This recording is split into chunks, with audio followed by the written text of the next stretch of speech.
Phuket. Phuket is actually pretty awesome. Everybody like on the travel forums and stuff gives this impression that Phuket is like this place you don't want to go to because there's so many people traveling, and then all these snotty idiots on the internet are going to Koh Tao, which is equally obnoxious and 3 times the price. Phuket is big enough that you can get away from all those little annoyances. It's an island, but it's connected by a bridge, so that lowers the prices of things that are getting imported. So you have this island feel, but it's huge and it has lower prices. It had Kata Beach is where we spent our time, like in the water, with these huge waves crashing over us and stuff, and it was really really cool place to spend some time. Um, Again, we got a motorbike the whole time we were there, and it worked out great, and it gave you freedom to explore the whole island, and went up in these hills, and we went to an aquarium, and it was all very cool.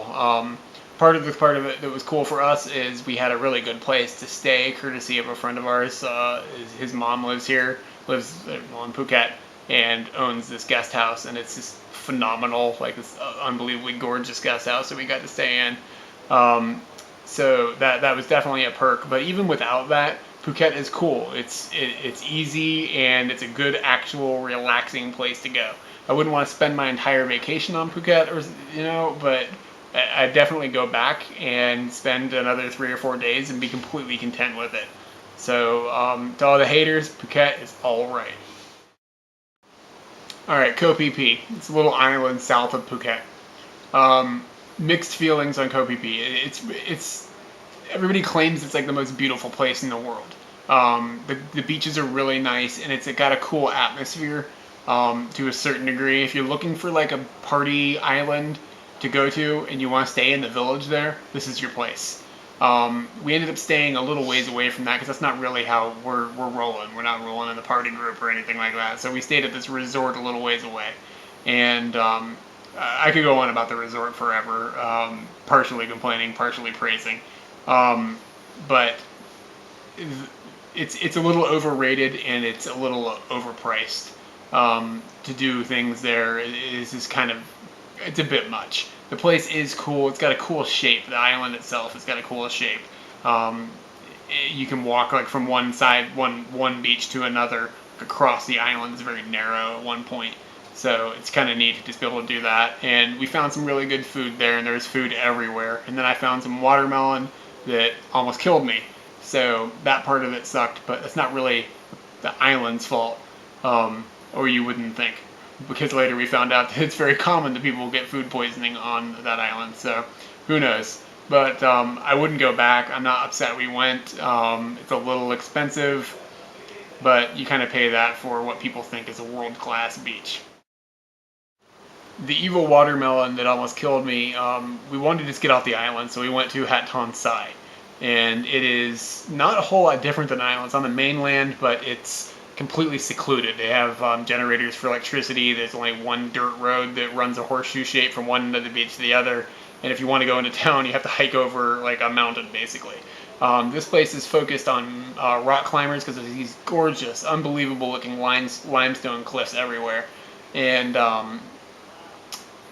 there's lots of places to climb around and explore and stuff that we didn't get to do because I was still recovering from being sick. I mean, we were there for like a week and we didn't get to do any of this stuff, which is pretty disappointing. But what are you gonna do? Sometimes you get sick. So I would definitely go back there, and I actually would like to. I'm not sure if I ever will, but I'd love to do some more exploring there with my health. The atmosphere there is really good, actually. The rock climbers are more respectful to the locals than the diving people were back on Koh Tao. So all the locals are happier. The prices are happier with the visitors. The prices aren't completely retarded, but they're pretty expensive. But just to go back and climb around and look at all these limestone cliffs and stuff, it would be cool to go back and get more of that. Probably would have stayed longer, but our visas were expiring, so we had to kind of hit the road. I know I skipped a couple of places, but we're running short on time for our video, so I'll go ahead and try to finish this up. In end, Thailand is a really cool place to go and travel. It's very, very easy.